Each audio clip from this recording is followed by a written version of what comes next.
Yeah, as a streamer, you're effectively giving yourself ADHD, and it was interesting because like obviously when I was going really hard, when I was streaming a little bit over 4,000 hours a year, and then still doing YouTube on the side, I would always use the excuse like, guys, it's not that bad. Like parents sleep less than this. Yeah, no, I in my life I've never been more tired than when I was doing that. Even like, hello. It's recording. Okay. Hello, and welcome to Hello. Coffee Talk. Today with me, I have Mr. Zizaran, largest Norwegian streamer / UK. I'm not sure what category we're in at the moment for you. Because you go on you're both. Okay, we'll just UK and Norway combined. Yep. Pretty amazing. Yep. I'm both now. I'm half. Yes. Dad, ultra gamer, and the proud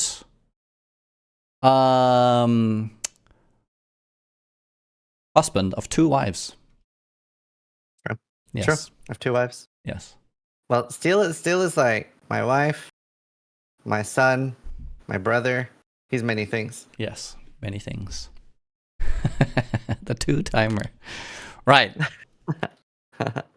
Okay. Let's. So for today's topics, we are going to be talking about being a dad as a gamer in an online space, and like what that does to a person. Yeah. Seeing that I myself It simulates PoE League start. Yes. I do have speaking of PoE. Okay, so actually, no, I think we're gonna wait. We're gonna go through my little plan here. We'll just start it from the top. Right. So the first little segment we're gonna go through will be the journey from like streamer to dad, and like your like life journey, I guess. So when you started out, what was your goal? Like, let's just start from like becoming a streamer and entering that space. Oh, when I started streaming, what was my like streamer goal? Yes. To get a baseline. So my first goal was at one point being like rank 1 on viewership on the entire website. Okay. That was my first goal. I mean, and then getting you've gotten fairly close for someone setting on a goal. No, I've had that. I had that in 2017 or 2018. Oh, just in like a snapshot. Like, here I am. I have the most at this moment. Rank 1 viewership at one point. Right. Okay. That was my first goal on Twitch. Twitch. Cool. And then I managed that at like 5 a.m. It was a really good league start. And I remember I'm a Cutie Pie was like number 2. And loads of people were like, "Who are you?" Because I had only streamed 2 or 3 years, and I was like rank 1, but it was like 5 a.m. So like very very few people were online. But that was like my first goal, and then my second goal was like be like top 10 for like a larger amount of time. Right. So achieving that goal, did you feel like you needed another goal, or how did that translate then into? Okay, so yes. So what kind of goal was the like next goal? First it was like rank 1 at one point, and then it was like top 10, but over like a larger scale, like a bigger scale. And I'm kind of out of goals. I don't know if that's like a part of being a parent, but now I'm like, I don't know. I'm a little bit like in limbo. Like of every goal that I've set so far, I've like done, but then I'm like, oh, what do I do now? Okay. So no, right now I'm in limbo. I'm like, what do I do now? What do I do next? Huh. So do you actually think this is... So when did you know that you were going to become a father? Oh, when I was like 15, 16. I've always wanted kids. Oh, okay. Always. For me, it's probably a little bit different than most. I haven't heard that many other guys have this, but so... on my dad's side, like our family name is very small. There's only 11 Kiperviks in the world, and only half of them are related to us. So it's like this like lake. I think it means barrel maker. And there's like this little like, I don't know if lake is the correct word, but it's called Kipervik. It's like a week, which I think week Oh, translates into lake. I think you're right. That Um, sounds, yeah, yeah. And then there were two families that settled there, and both took that name, but we're not related to each other. Um, that's funny. so it's just my uncle, my dad, me and my brother and my mom. So it's just like five of us are the only Kipperviks. And then my brother doesn't want to have children. Um, and my uncle's children didn't take his name. So if I didn't have children, I would be the last Kippervik. So I like my entire life in my brain, I'm like, I need to have children. I need to carry on the The family legacy, name. right? Yeah, it's always been very important to me for literally that reason. Um, and yeah, I've always had that in the back of my mind. Even like literally on the first date with Helena, I would be like, so do you want children? Is that something you see in your life? And she was like, yes. Like if she had said no, I would have never gone on a second date with her. Um, like that's something I would always bring up on the first date. Is that something you would always bring up on the first date? Like, when Mhm. did you figure that out? Like, okay, so I'm trying to like. So let's say that you're an inspiring dad or something, but not everyone's inspiring dad from like when they're turned 18. Like at 18 years old, would you ask it at 18? I would always try to figure out if family was on the cards for everyone I wanted to be in a long-term relationship with. Yeah, because I Okay. think I've seen so many relationships where one person wants to have children and the other doesn't, and it causes so much pain. Like I have several people in my life where that is the case, where either I have two other really close friends of mine where only one of them wants kids and the other doesn't, and it basically ends to like really bad breakups and people get really hurt. So I think it's a very important thing to figure out early, in my opinion. Yeah. I would agree that managing expectations in a Yeah. relationship is And super important. yeah, like I don't want to waste somebody else's time and I don't want to waste my time. Right. It's very, very Okay, important in my so opinion. actually that's okay. So the choice using the word waste time. Do you think building a relationship with someone, if it doesn't work out, is a waste of time? I would rather find, yeah, I do. I think, at least for me and how I wanted to live my life, I always wanted to find the person I'm going to spend the rest of my life with as early as possible. Right. But do you not think that there is like anything else in life, like you need to learn how. I think this is one of the biggest relations for me in terms of relationships is learning to communicate with a partner. That's not something you can really do on the first try. And so there's nothing really lost in failing that exercise. And then as you get better at it, you get better at relationships. And that's once you've actually learned how to be in a relationship is when you can be.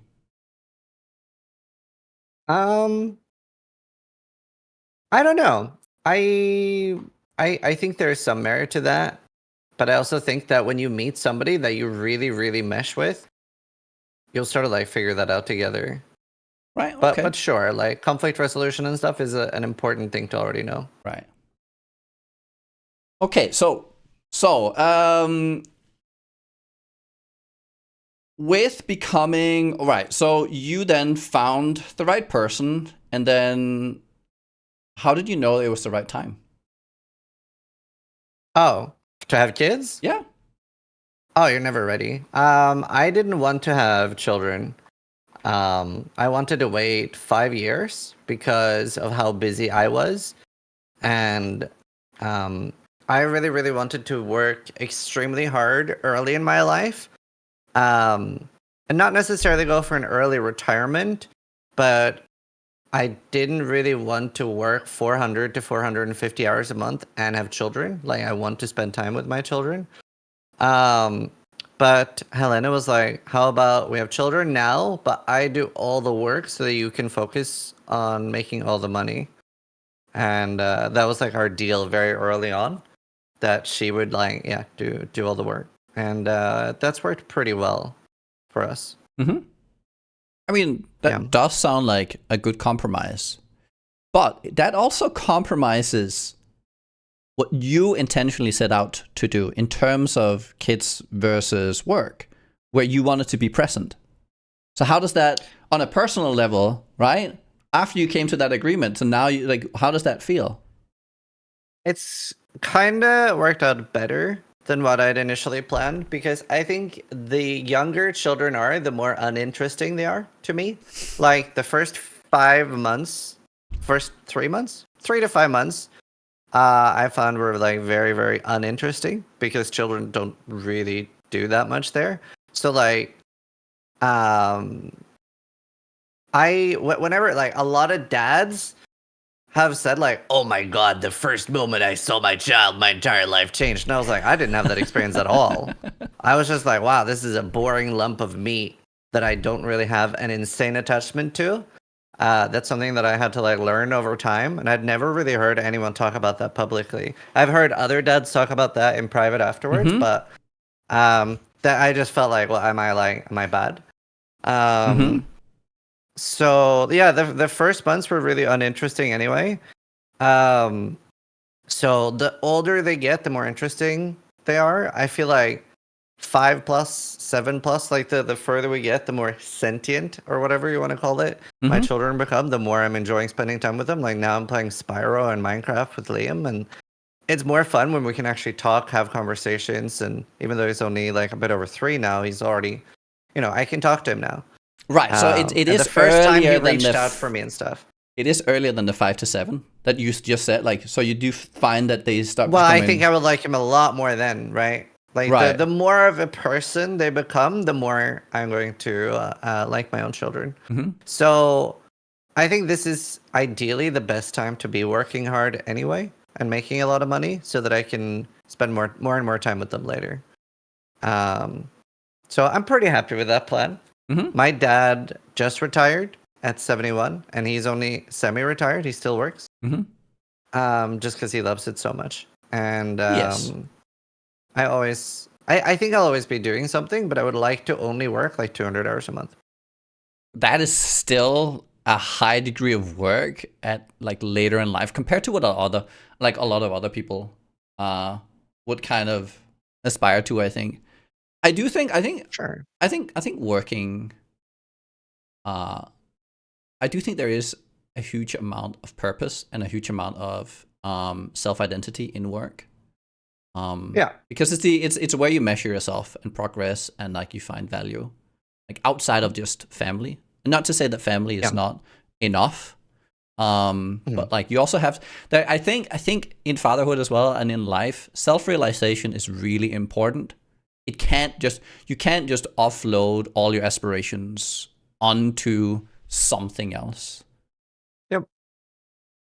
I agree. Um 100%. so you talked about how you don't. Okay, so first of all, kids being boring. I will actually say, have you ever watched House? Yeah. MD? So, Yep. All of it. Twice or 3 times. do you remember Taub?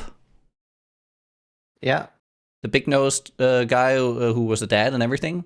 He was Mhm. that show actually made me realize something many years ago before I even, because I've always also considered becoming a father, but I remember very vividly that how they portrayed him in his attempt to becoming a good father, because he really did have an intent of becoming a really good father. But in one Mhm. of the one of the episodes, he talked about how he was so bored around his kids, and it was this whole episode basically circled around like how does he figure out how to interact with his kids while having, because he was spending time with them, but somehow he couldn't really figure out how to engage with them, i.e. kids can be boring. And what do you do Mhm. as a parent then at that point? So the interesting part in the show, which was very formative for me, was actually it was the idea that it's not so much about doing kids things with the kids that's important. It's engaging with them Mhm. and kind of imparting your joy and your excitement for something and your like way of being to them. So he would just read a sports magazine and he would talk about how this guy is really good, that guy sucks, he had a good season. Obviously the child doesn't know anything about this. but he does. And it makes his experience go from being boring to where he can share what he likes. It's very funny because Helena, so obviously we have like baby cameras and Uh-huh. stuff. And it was like I went up in the middle of the night to comfort Liam, and I'd recently read that like baby talk is like really bad for kids. Yes. Like ideally you just want to talk to them normally. Mm-hmm. You don't want to go like woo, woo, woo. So I would just talk about I'd talk about the stock market, I'd talk about new tax reforms, I'd talk about politics, while like calming Liam down. And it was like 2 minutes of me talking to him, and he was like calming down and then fell asleep. And Helena just thought it was so funny that I was just like talking about normal stuff. Like they worked really well. Mm-hmm. That's funny. Yeah.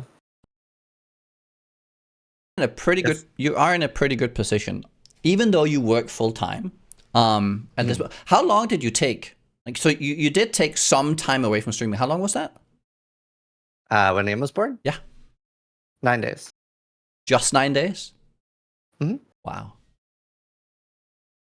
Were you available past that? Like, were you like able to, did you feel like you could pick, like, how was it just disconnecting from like we're just becoming new parents to then I'm also working, and like, how did you balance that? I don't fully remember. I have really bad memory. So pretty much like if she needs help, I will just drop everything. Right. And she was like, you should say this on stream, but like anytime like something's happening, I will always ask her, like, do you need help? And she's like, no, I'm fine. But sometimes she'll be like, yes, please. And then I'll just end stream and go help her. Right.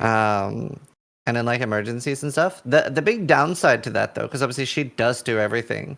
Yes. And I remember, I think Liam was like a year maybe, when I can't remember the name. So we had an endopic pregnancy on what would have been our second child, and she was in the hospital. And then I went from, at least for the last 4 or 5 months, probably having done very little, to suddenly having to do everything. So it's just like, oh my God, where is everything? Can't remember how to do everything. And it was so bad. But I had this one day, and honestly, it was such a frustrating day because I was so out of practice too. So it almost felt like doing it for the first time. And she was in the hospital. So I was so worried about her. And obviously, there's a big chance that she could have died. And then Liam was sick. He had like a really bad rash. And then I was on the phone with the doctor, and he was like, run a glass over it. Does the rash disappear? And I was like, no, it doesn't. He was like, okay, you need to come in right now. So I get Liam ready, and then he just starts pooping everywhere, and it went everywhere. And I'm just like, oh my God, there's poop literally everywhere. I just throw him in the shower. I just hose him down. And then we were going to be late. And then I go outside, and it's raining, and I couldn't find the thing to put over, like the I couldn't find like the plastic thing to put over the thing. So I ended up walking like this with an umbrella for like 15 minutes. And I was like, this fucking sucks so much. Why is everything happening at once? So I was walking, shielding myself and Liam from the water, and it was raining quite a lot. And like, I couldn't even find like his like coat to go outside. So I put like 3 blankets on him, and it just looked like the most scuffed shit ever. Obviously everything was fine, but like, oh my God, it was a really stressful day. Yeah, it is. We had one little scare as well. Well, I mean, it felt like a big scare. Yeah.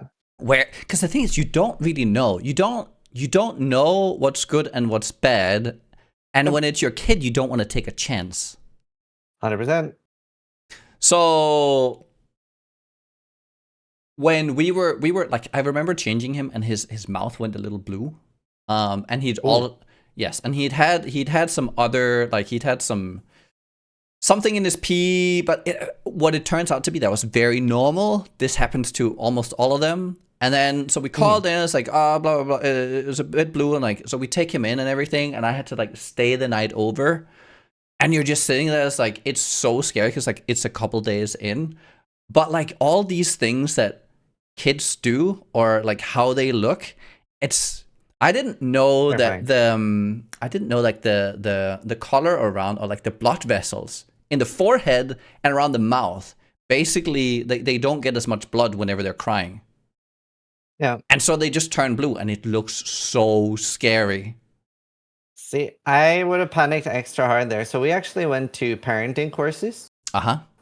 Like there were a lot of things that I didn't know. Like I didn't know Did you that go like to like all of them? Did you like how much did you actually involve yourself in like learning going into it? 70%, I think. That's pretty good. Yeah. And then I didn't know that water was lethal to babies. I definitely would In not have what known way? that. Oh, drinking If you it. give a newborn water, Oh they yeah, can don't. die. Oh Yeah. yeah, don't do that. Yeah, I didn't know that. Ooh. So there was like useful stuff I learned. Right. I think a lot of people probably don't know that one. And then what I wanted to know the most, so I almost died like 8 times as a baby. I would stop breathing and go completely blue for like 3 minutes, 2 minutes. And Scary. I was like, yeah, and my parents, they never, at that time when I was newborn, they never knew what to do. So what they would do, they would throw me in the air and catch me again. And that would just randomly, like, I think I just got bored and forgot how to breathe. And I was like, oh yeah, breathing. Fine, I'll do that. But like that, like worked with me, like throwing me into the air. But I asked about it, and the nurse there that was holding the classes, she was like, pinch them really hard, even if it like hurts them. And in fact, that's the point. You're supposed to hurt them, so they gasp for Yes.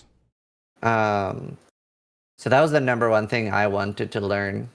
I remember having conversations with you around SIDS. And I think you probably instilled more fear into me than any other person on this, just on this subject. Because I was like, they can die at any moment. It's terrifying. Help. So basically, you've kept me up at night, instilling that fear into me. Good. I hope it helped. Yeah.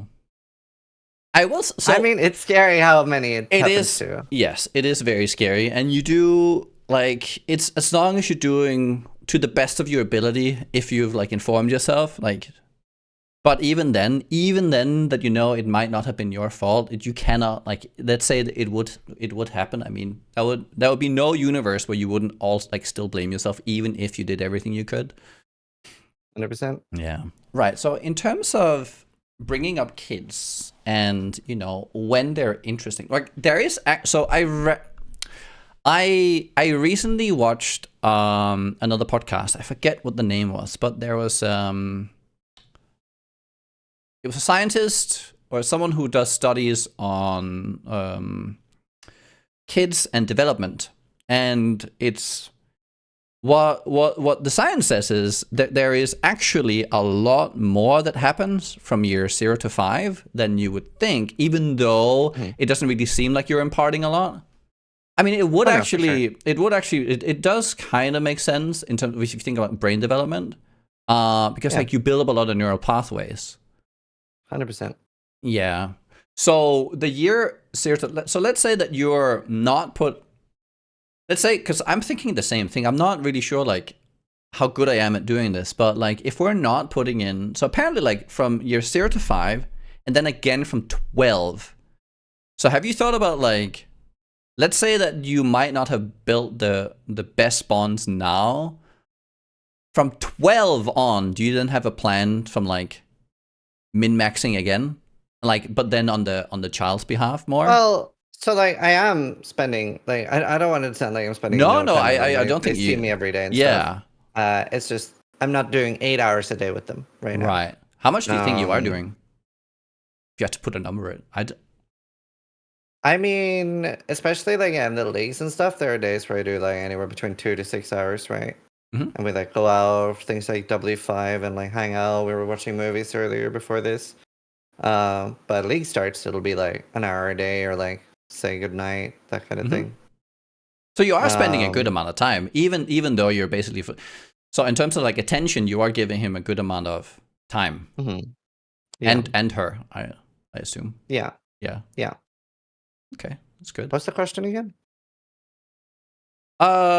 Just kind of how do you see like, the stages of kids development, and do you like how do you like? Is it something you've thought about? Yeah, I mean they do like already now like learn a lot from us and stuff, I think. So it is definitely important to spend time with them early.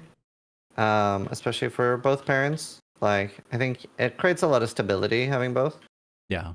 Um I do think like yeah, in modern society we do have an so at least for the people who can work from home, I think it does actually add a very like good opportunity for having kids because you have the ability to essentially take care of their needs when they need it. Like even if you yeah, are because like working. my dad would work an insane amount, so there would be like sometimes where I didn't see him for weeks because he was like traveling for work and stuff. And he was always just working so extremely hard. Yeah.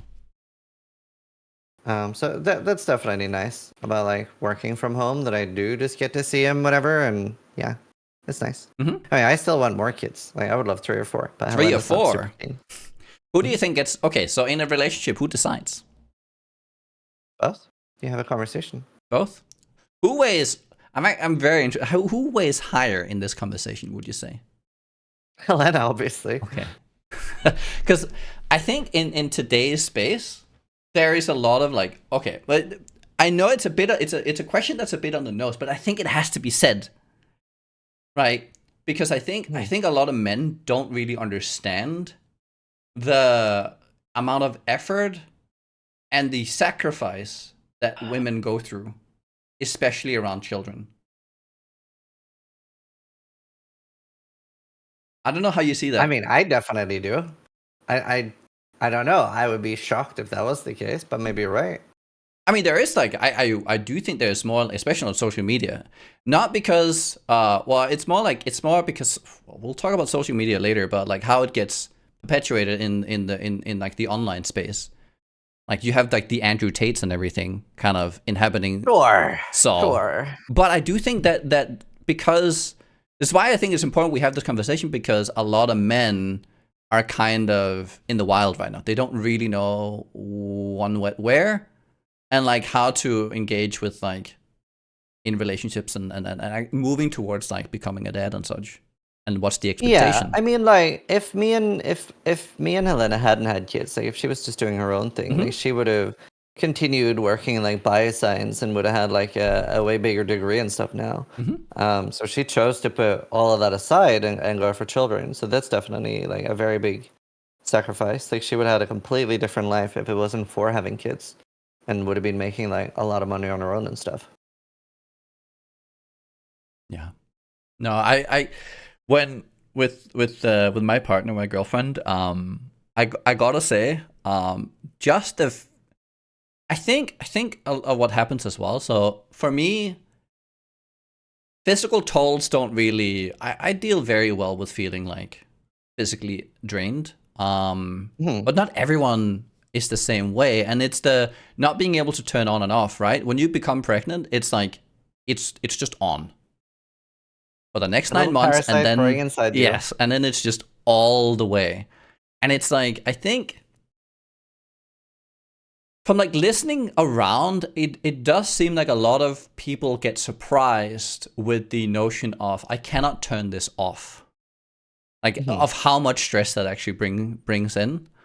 Yeah, you can't take a pause. You can't just run away for a weekend. Yeah. Being streamers though, I think I don't know if it's the same for you. I think it kind of hardened me and kind of readied me in a way. Because being a streamer, it feels like you're always on. Like that mode is always on, especially like playing PoE and such. The amount of people in my community who told me, you're going to be so tired, you've never been this tired in my life. Yeah. And I can tell you right now, I feel quite rested. Yeah. So in comparison to what I've been what I've tried for like, I had a year where I streamed like 12 hours a day plus extra stuff I was doing, and I was probably sleeping 4 hours a night. Yeah. As like I was so drained. So in comparison to that, I'm like, yeah, I can deal with this. Yeah. Yes, but like what we do with streaming is like really, really destructive. It is. I genuinely think you're basically as a streamer giving yourself ADHD. The sound went out. Oh, Oh, really? it's back. Oh, okay.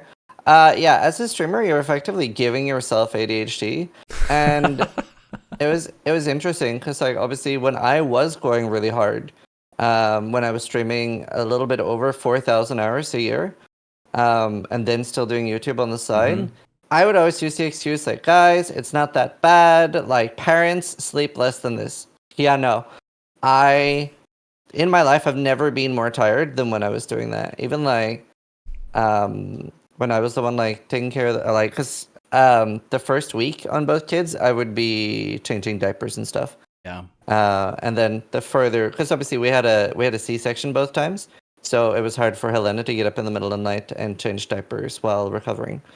So while obviously later she would like just do everything, in the start I would be getting up in the middle of the night and stuff, and that was nowhere near as tiring as doing the streamer marathons for sure. That was, but that is like no one should do that. It's really destructive on your body. That's really fun. So my partner is probably going through probably a harder version of streaming though.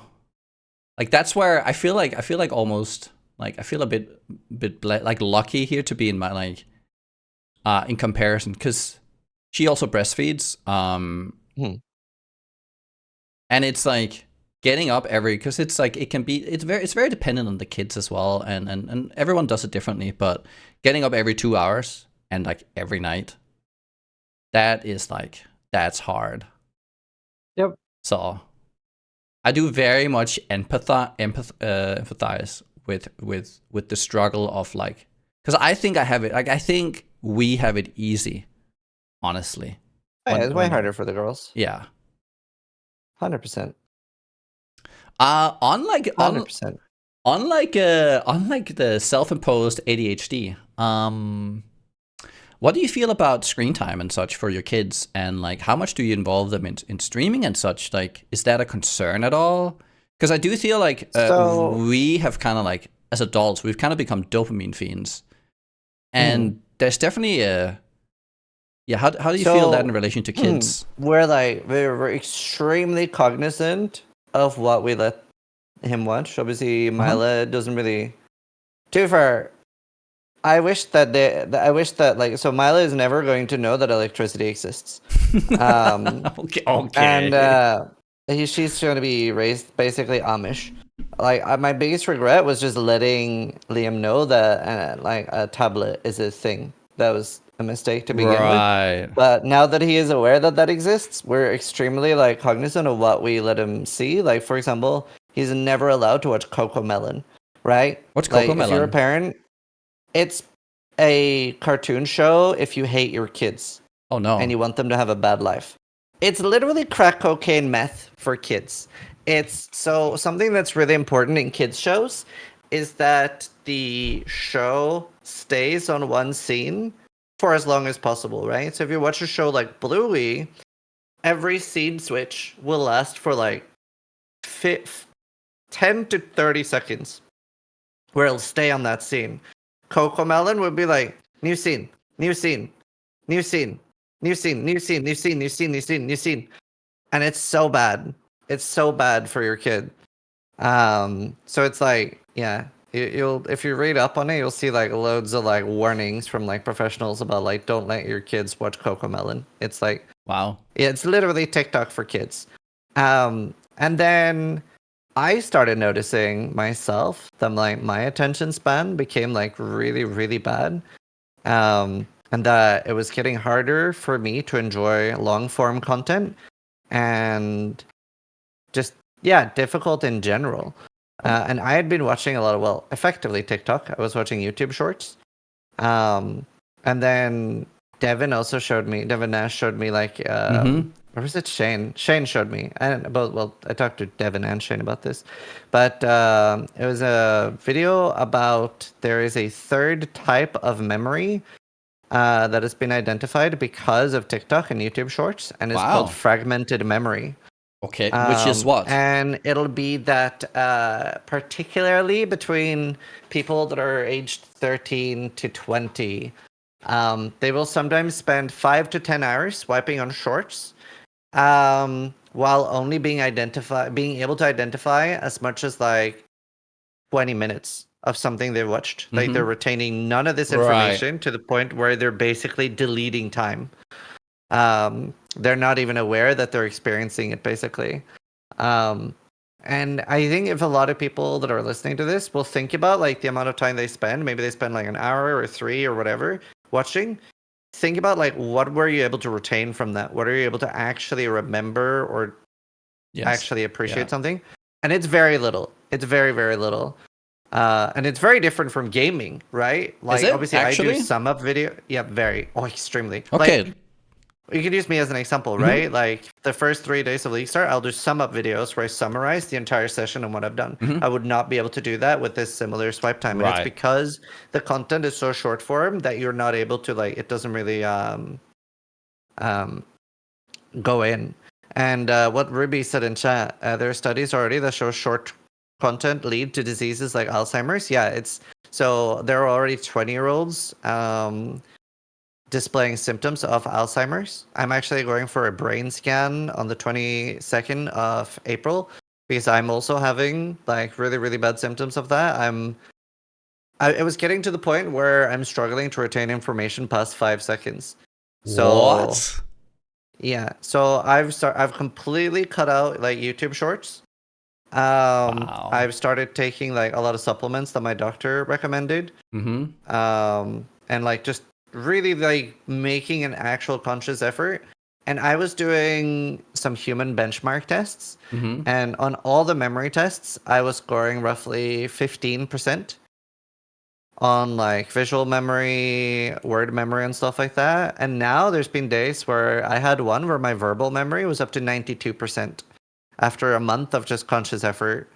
So it's already improving like a lot. So conscious effort being I have not watched a single short. right. So it's more like you're cutting things away, which then I'm cutting allows things you away. to that allows you to focus. Yeah, I'm cutting things away. I'm focusing a lot more on watching a series. I'm watching a movie. I will maybe like write things down to like actually make sure I commit things to memory. And like care more about the things I'm consuming. Like make a conscious effort on actually caring about the things I'm consuming. And I've started reading more articles and stuff as well. Do you make YouTube shorts? Very little. Well, I don't. My editor makes some. Okay. How do you make sure that kind of content, that form of content that you make is like a net positive for your audience? It isn't. Content creators in general are net negative on the world. We are a scourge on this planet, but it is what it is.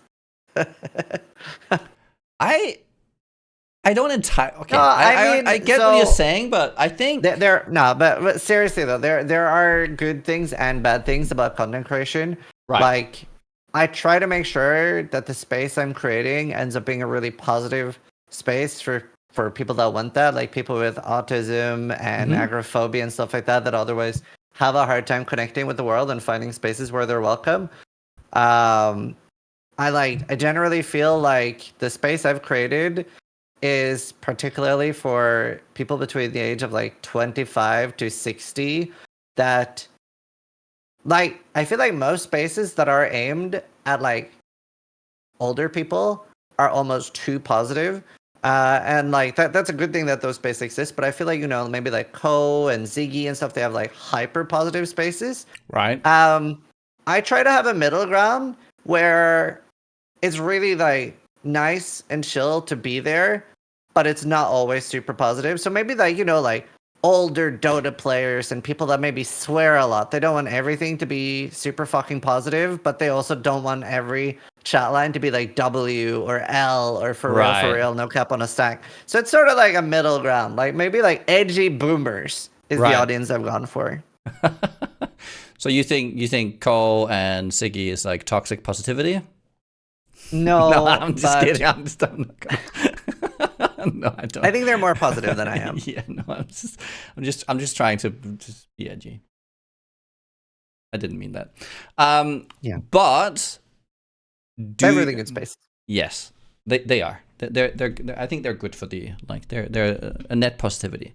Mm. Right. Do you think we have a responsibility as content creators? Yes and no. Um, I'm a little bit torn on that. At the end of the day, I think you really should be responsible for yourself and your own actions. Mm-hmm. But I don't take gambling sponsorships, so clearly I do feel responsible. Right. Because Like, there's definitely part of me that would be like, you know what, fuck you. At the end of the day, you're responsible for you. But again, yes. yeah, I'm very, very careful about what I take. So yes, clearly I do feel responsible. Okay. I do think we have a lot of influence over the people that watch us. Yes. I mean, we are influencers. Like we don't like the word influencers as content creators, if that makes sense. It's almost a stigma. But I think if you do involve yourself in the content creation space with the intent of taking the attention from others, right? It's the same thing as shorts, right? So we're like, we can say we reject shorts, but my content is good. It's kind of like if you want to reject shorts, you also have to look at what is the content I make then. I feel like that has to follow. 100%. I think also like the term influencer has been hated so much because a lot of those people are very like, it's more like IRL streamers. They're very like in your face. It's like prank stuff. It's also usually like the younger crowd that's referred to that as. And you probably, as an older, like ancient streamer, will find those people more like off-putting and annoying. Mm-hmm.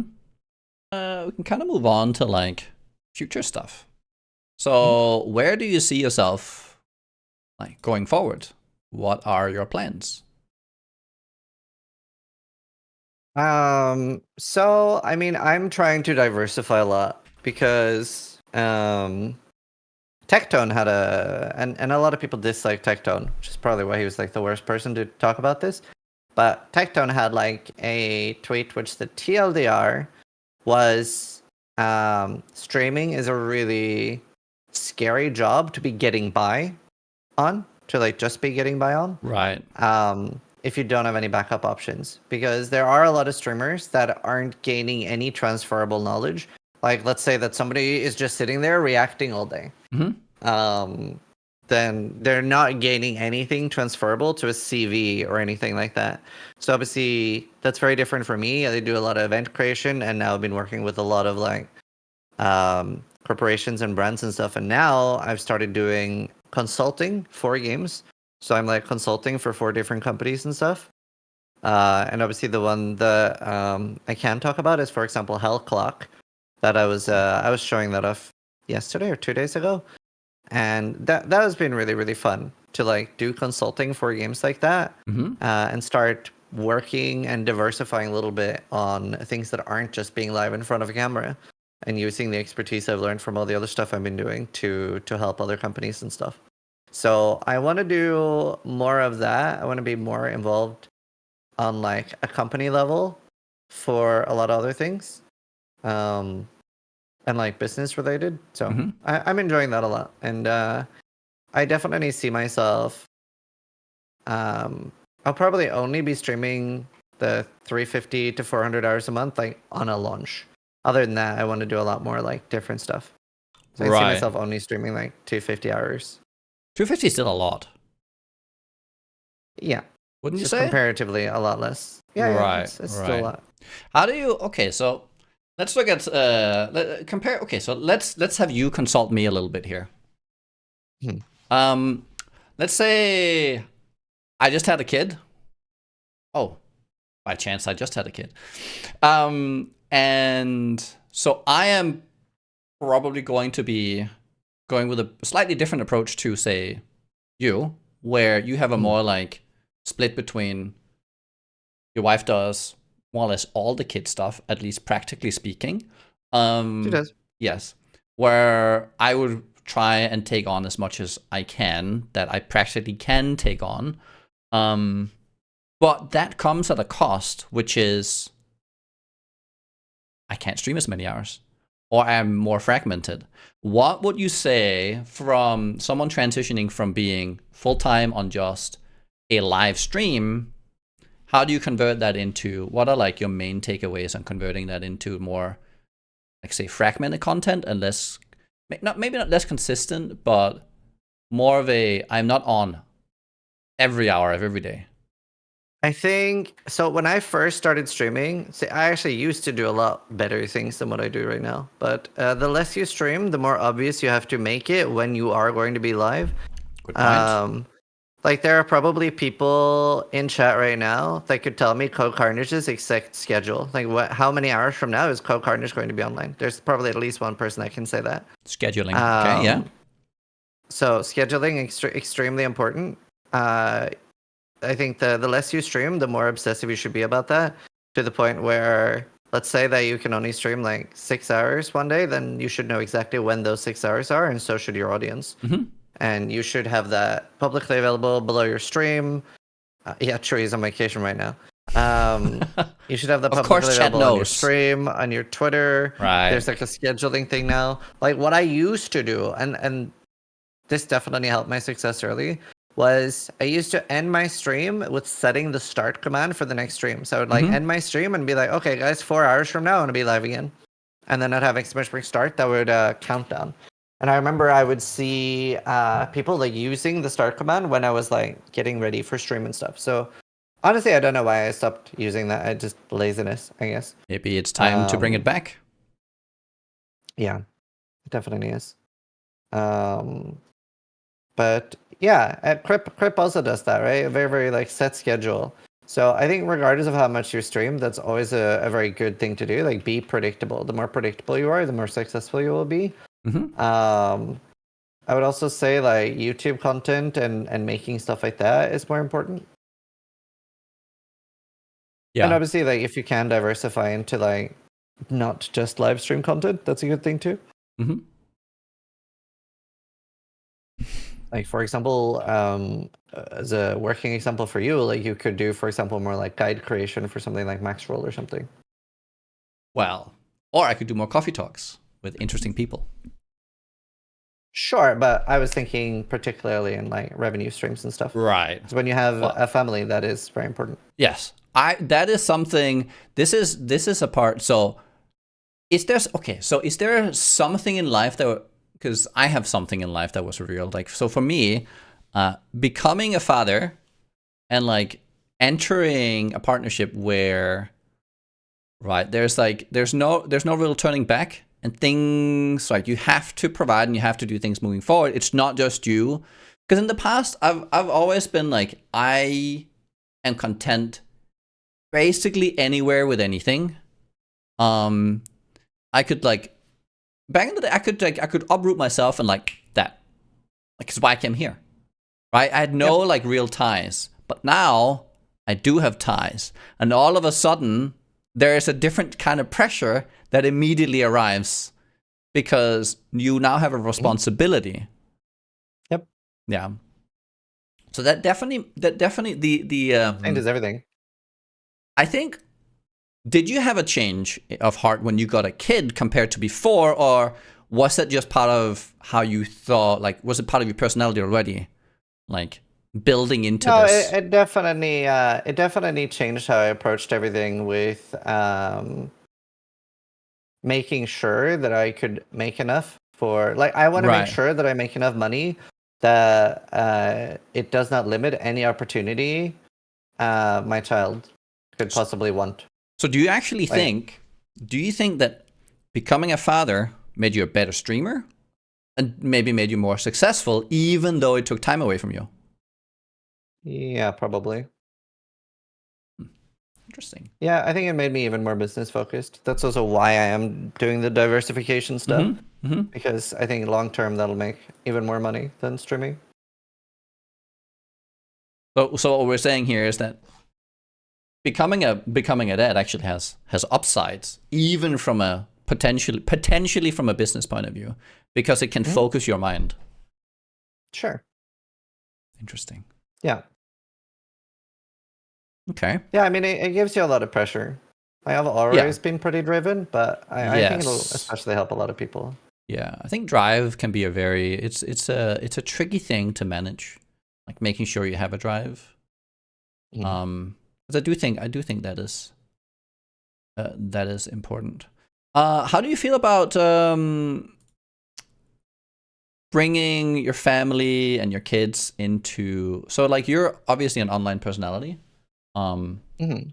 how do you feel about bringing them into that space? Like, and especially Um, nowadays with X and everything, and like how diverse, and like, are you afraid of like saying things because you've shared more of yourself online? So that's more of a like a liability. yeah, I have thought about that a little bit. Like, I'm definitely a little bit more worried about like I would hate for anything to reflect badly on my children when they're in school or something, Mm-hmm. and like for me to say something dumb that'll Mm-hmm. like cause them to get bullied. That Right. definitely sucks. So I definitely do see the appeal. Like a lot of people like censor the faces of their children or anything like that, or like completely disconnect them. Mm-hmm. I don't know if that was ever an option for me. I've always been very like Yeah. the entire me, and Helen is always like that too. Like all of me has always been out there. I've always been like very like 2 feet in, like this is my life kind of thing.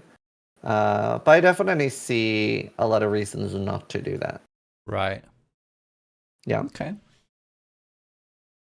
Is but yeah, there is I do there think any about it a lot. point where like has is Liam cognizant of the fact that he's part of like your work, your stream at any time? Yeah, he always seems like pretty good at differentiating whether I'm live or not. Mm-hmm. Maybe a few times in the start he would like wave to the camera when it wasn't on. Okay. But now when he sees the chat is going and stuff, he'll be like, "Hi!" And then he'll Okay. run up to the microphone. He'll scream into the microphone. But he Okay. doesn't do that when I'm just sitting here chilling. All right. So he is aware now. Interesting. Yeah, yeah, yeah. I'm pretty sure he realizes that there's people. And how do you And how obviously he talks to his grandparents through like online stuff. So right? How do you make sure that that is remains a positive experience for him? Like, yeah, or like that Mm. it's So like he's how do very you know that that rarely is in here. something you should do or not do? No idea. No No idea. idea. Parenting, no one has any idea what they're doing. There's no license for this shit. No one Mm-hmm. like they're just it's crazy. People just like give you a kid like the hospital. Like I remember when me and Helena left the hospital with Liam, we felt like there should be some sort of like check or like you're released now. They're like okay, off you go. Mm-hmm. We're like with this with our child, that we're just free to go. Yeah, that Like was it just seems scary. so weird. Yeah, It's like yeah, yeah. yeah, it's like I don't know. It's just so like, okay, off you go. Figure it out. There's no like skill check or anything. It's just No. like YOLO. So that's terrifying, Mm-hmm. I guess. Honestly, like I have no idea. It could end up being terrible. I really don't know. Do you think shielding helps? Like, do you think it's even a good practice? Like, let's say that you don't. So I have this idea that if what you're doing is something you like and it's something you're passionate about, and you're like, oh, but this is bad for kids, do you think it would be a good idea to shield them from that? Like for online spaces and like what you're doing, like just like streaming So and I everything. don't think children should have access to social media Right. ever until they're 25. Mm-hmm. I think social media is really, really bad. In particular, like I'm specifically talking about things like Facebook and stuff like that. Right. Um, I think it's probably the worst thing humans invented. Mm-hmm. I mean, there can be a really, really good thing with spaces and stuff online, like Twitch and stuff. Mm-hmm. But I think it's less about shielding your child because they are going to exposed to the world and they're going to get Yes. exposed to terrible things in the world. So I think rather than shielding, it's important to educate, really, really talk, and be extremely aware of what your child is doing and who they're talking to and stuff like that. I think that's the most important thing. Mm-hmm. Like I would say you are the interface for your child. So you teach Yeah, like through you they understand the world. So you have to be their interface. If you just block them, they won't understand and they will probably even feel an urge to go there, but without yeah, guidance. yep, exactly. So it's pretty bad. Like there's a lot of things that you just gotta prepare your children for. And like for Yeah. example, I do envy my parents a little bit. I think anyone that's like 50 to 60, maybe 50 to 80 and Mm-hmm. had kids had it really, really perfectly. Like phones were just coming out when I was like 12 to 14. Like I remember Yeah. I got my first phone when I was like 12, 13, which I think it's a Nokia? good age to get a dumb phone. I had a Nokia 3310. Yeah. Whereas now you see 6 and 7 year olds or even younger with a full-on smartphone, which I think is terrible. Um, the huge issue is that you don't want your kid to be left out and bullied because it's very, very Yes. easy to overparent your child and cause your child to get ostracized. And Mm-hmm. and that's not a good thing either. So while you don't necessarily want to cave to peer pressure and just give in, you also want to find that fine line where your child is a part of the groups they're in Right. and fits in, because that is important. As a human, it's very important to fit in. You Mm-hmm. don't want to be an outcast. And more importantly, you don't want to be the reason that your child is an outcast. Yeah. No, I do think we're gonna see a lot of regulation actually in the near future on smartphones and social media, at least in Europe and probably the UK. Europe? Yeah, Yes. I mean, ideally, all of this most of this should be done with parenting. Like the parents should just be good parents. In my opinion, I Ideally, hope I hope that I can be involved enough with other parents around my school right? and literally like be very proactive and be like, how about none of us Right. give our children phones until they're like at least like 9. Like it's okay to give them like a 3310 or a Mm-hmm. tracking Mm-hmm. device or something so you know where your children are, but like smartphones and children Mm-hmm. is terrible. I would agree with that. So you would involve yourself in like school boards or like just anything that where you have influence over education, say. Like you would actively involve Yeah. yourself? Yeah.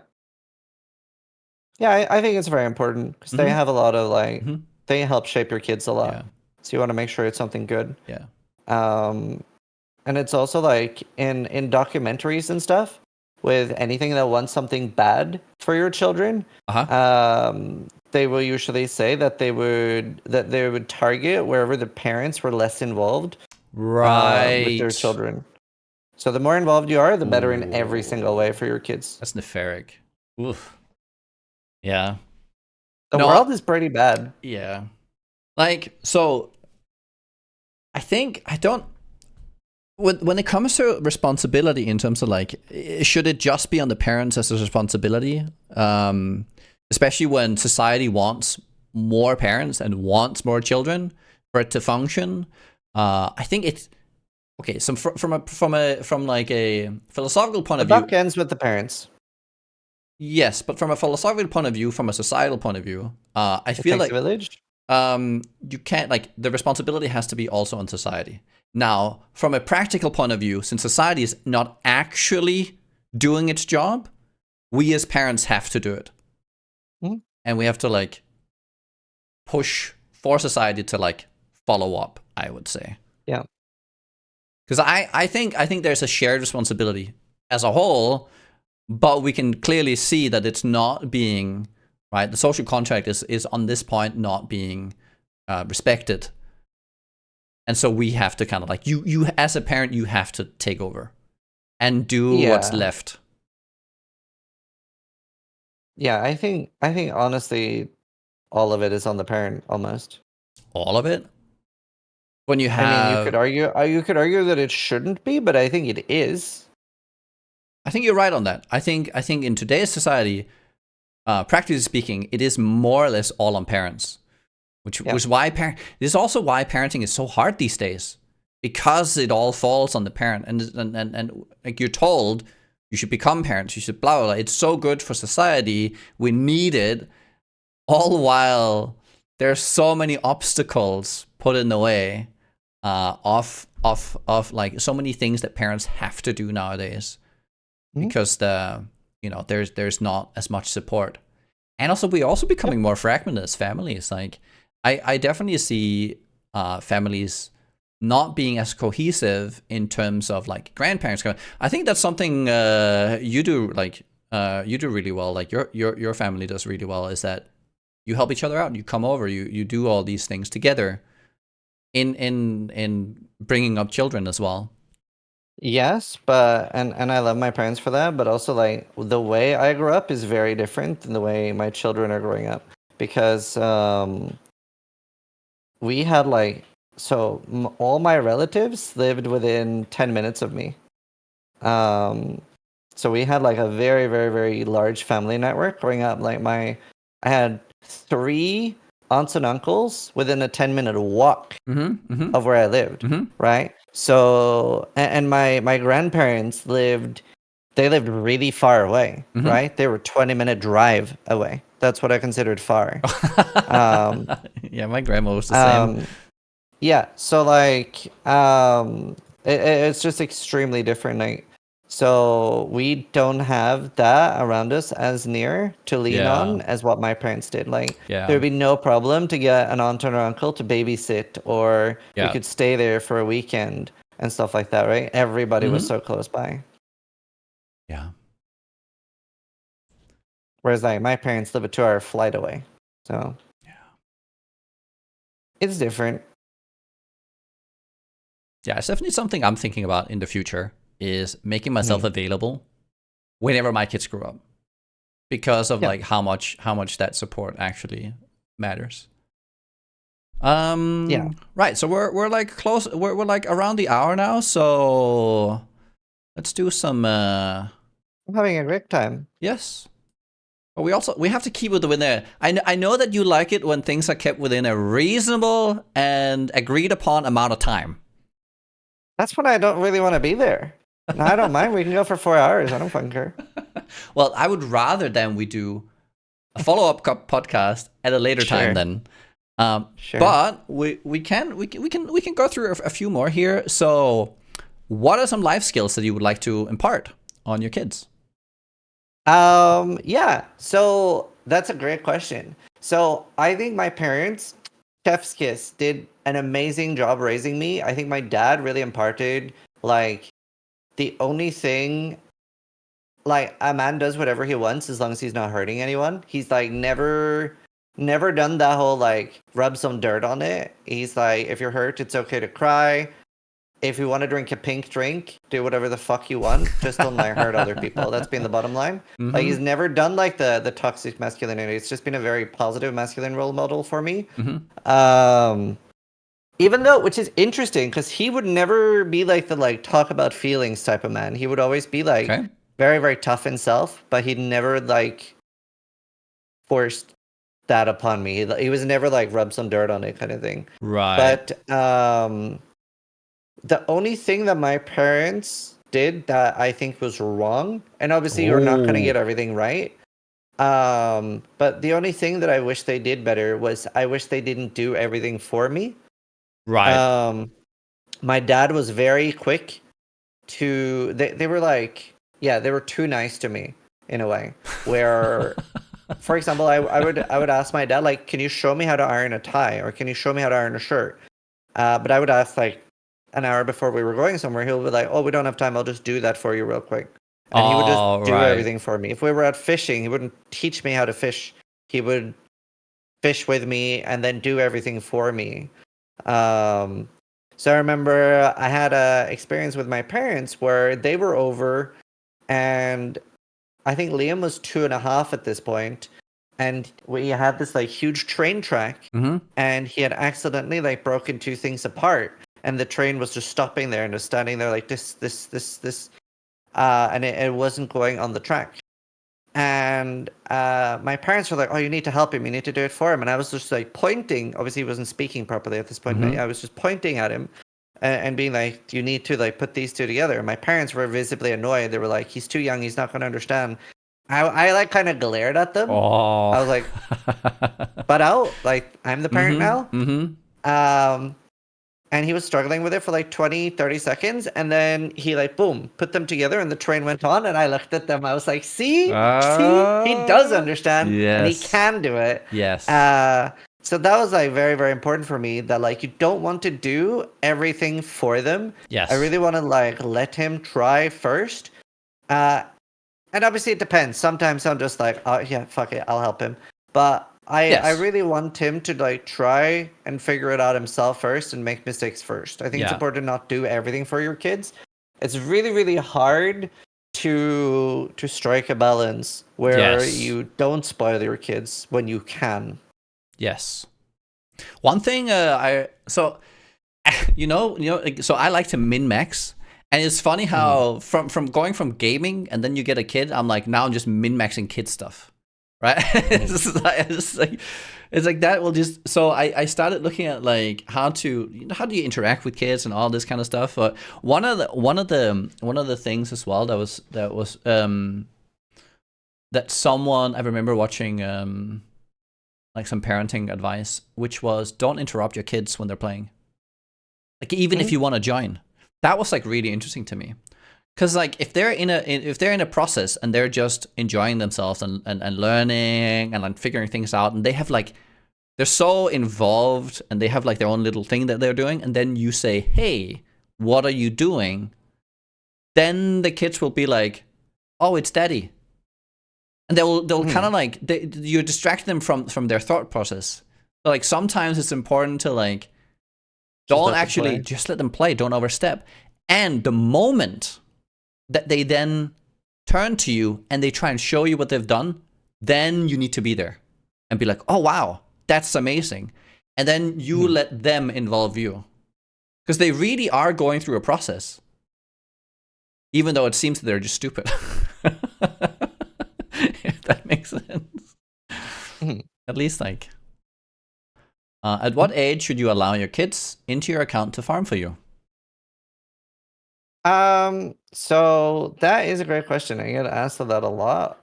So Liam has roughly to the end of this year to farm me at least 10 divines, Oh, or I'm probably kicking him out. So okay. he has, Okay. how many months is that? Like, yeah, until the end of the year. I think that's fair. I mean, literally, that's the only reason to have kids is to have them farm for you in games. So for me, since I love cooking, I hate doing the dishes. So I'm getting a kid for the point of them doing the dishes. Yeah, That's my end game, right? It's a lot of compounding, investment here. So like you spend a lot of time now, and then it's gonna really pay off in the end. Yeah, I think that's good as well. Also, I don't know if you've thought about this yet, but I was thinking something that would do really well on Twitch would be like fighting matches. So like me and Quinn could like have like Liam fight versus like Quinn's kid, and then we could have betting on it. Okay. I think that would do really, really well as well, right? Yeah. Like have people like bet who's gonna win in fighting matches. Oh yeah, it's wonderful. There's a lot of uses. There's a lot of uses. Like so, unironically, like we've started taking Liam to jiu-jitsu now, martial arts, to get him ready. He unironically is doing jiu-jitsu though. No, that's great.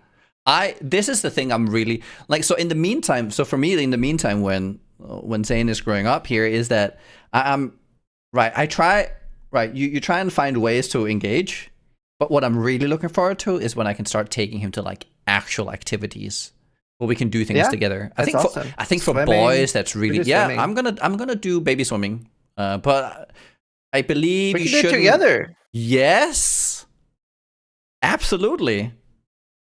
So it'll be in like I think 6 to 9, maybe like 9 months to a year. I forget exactly when you're really supposed to do it, but yeah. Yeah. Sure, let's do it. No, that sounds like a lot of fun. No, it's pretty cool, and like I think something like jiu-jitsu is going to be really, really good for him with like will help with like discipline and self-discipline and stuff. So like we had an issue with like Liam would bite other kids in daycare. Oh. And it was like a recurring issue, and then for a while it had stopped. It had stopped for like 6 months, and the daycare was like, yeah, he doesn't really do that anymore. And then they were like, he bit someone again, and it would be like pretty bad too. And like he's half Danish, right? So he can't help it. Okay. This sounds like a Norwegian thing. I haven't seen this in Denmark.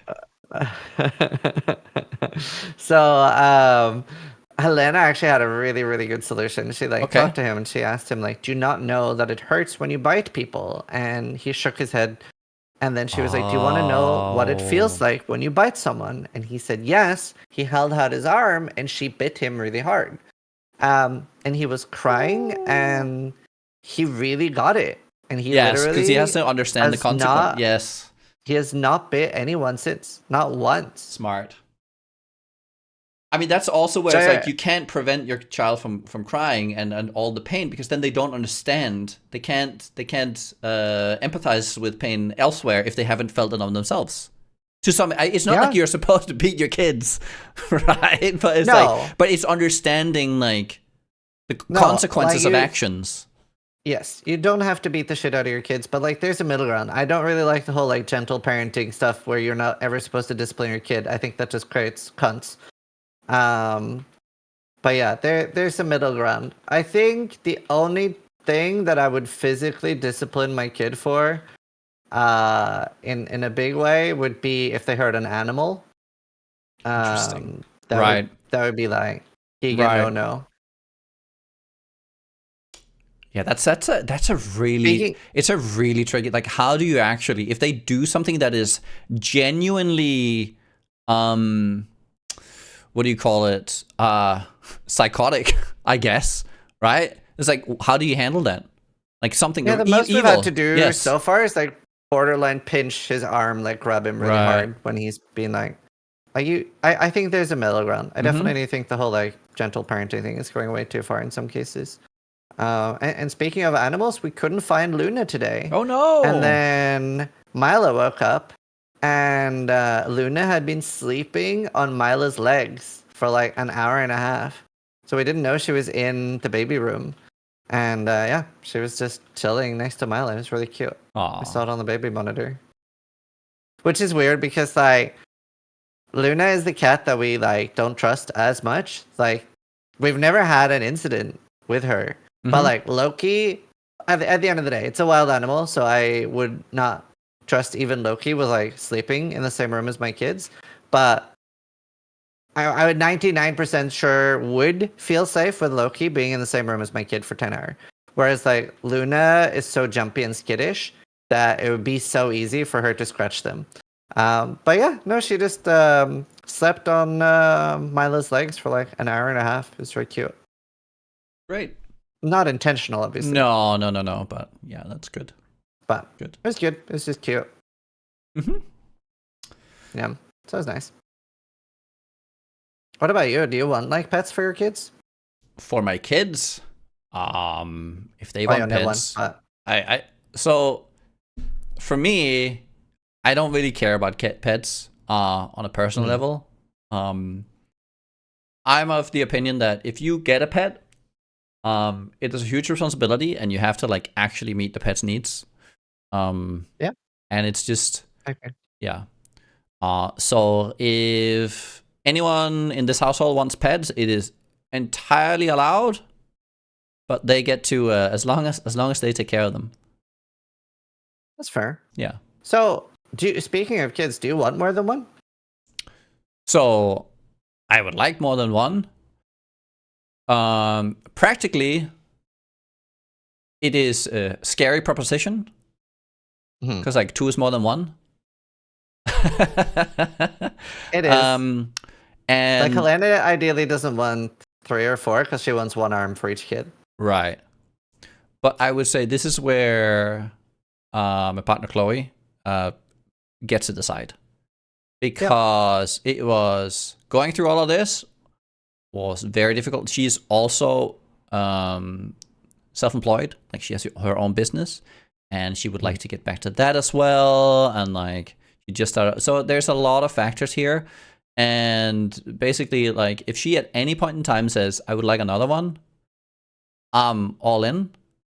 But I am not putting any amount of pressure to make that happen. Yeah. I would say. And Makes sense. I've even thought like, Maybe you should carry the next one like a seahorse. I mean, I would straight up, if it was I actually would not. possible, I would do it. I would not. Helena just asked me that actually. She was like, "Would you if you could?" I was like, "Fuck no." And I think that this is important as well in understanding the one's partner, is that when you get asked that question, if you're not willing to say yes, you have to really respect what they're doing for you. I do. Yeah. There's big respect there. I could But never do I that. have actually thought about because I think siblings are actually a really important thing to a child. Yeah. So this It's is a like, very different dynamic with an only child. yes. So that is like the only. This is the reason why I really would like one more.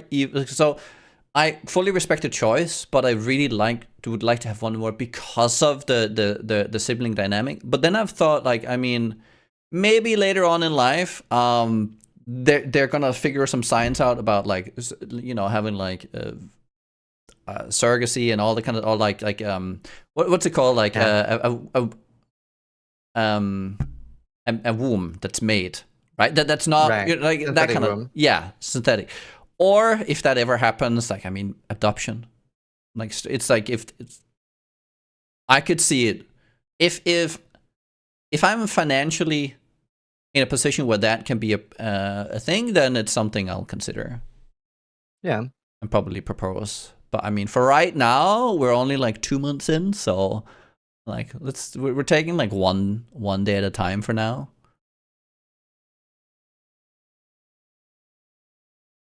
Yeah. No, I Yeah. think that's good. Is she an only child? Yes. Ah. So so if you're an only child, you don't really, it's hard to empathize or how to understand what it means to be What are you missing out on? yes. So it's Yeah, like, I was basically an only child. right, because the distance and when, Yeah, my brother's 12 years older than me, so I had an uncle. Yeah. Yeah. But no, it was even that though was like I think it's important to have a sibling. Yeah. And if you don't, it's definitely something on my mind. Like, how do you then make sure that they, Know how to share?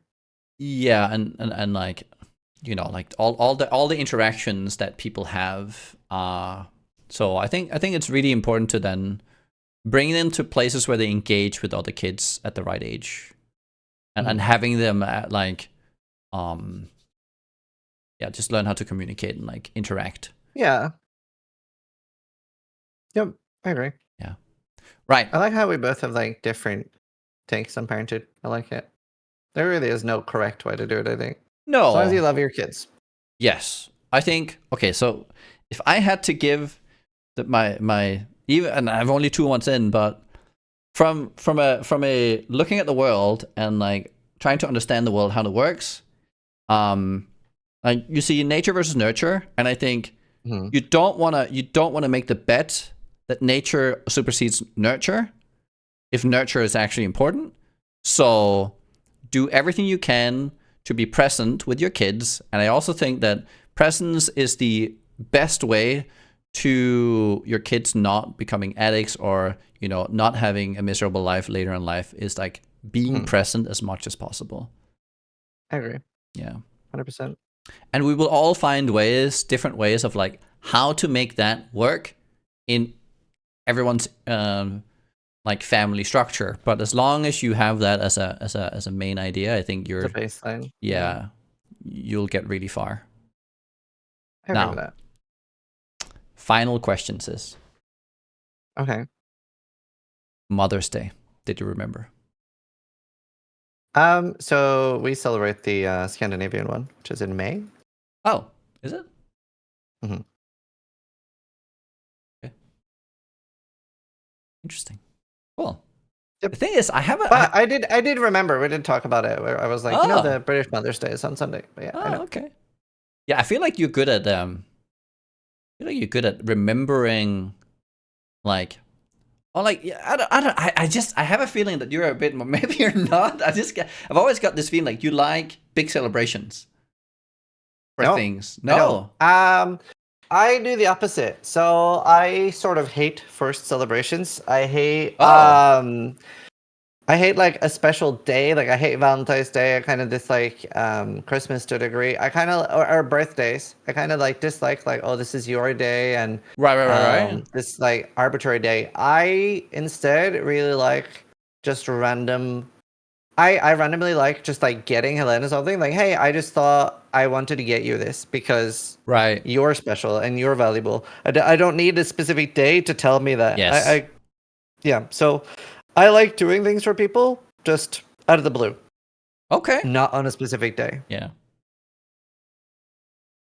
I like doing things for people too, but I kind of forget. Yeah. Yeah. So I do love doing things like that, but Yeah, no. not on a Okay. set day. Okay. Yeah. I think that lowers stress as well when you're not like bound by having to remember all the different, especially like these days. It's like it's hard to Yeah. remember everything with all the shorts that we're watching, right?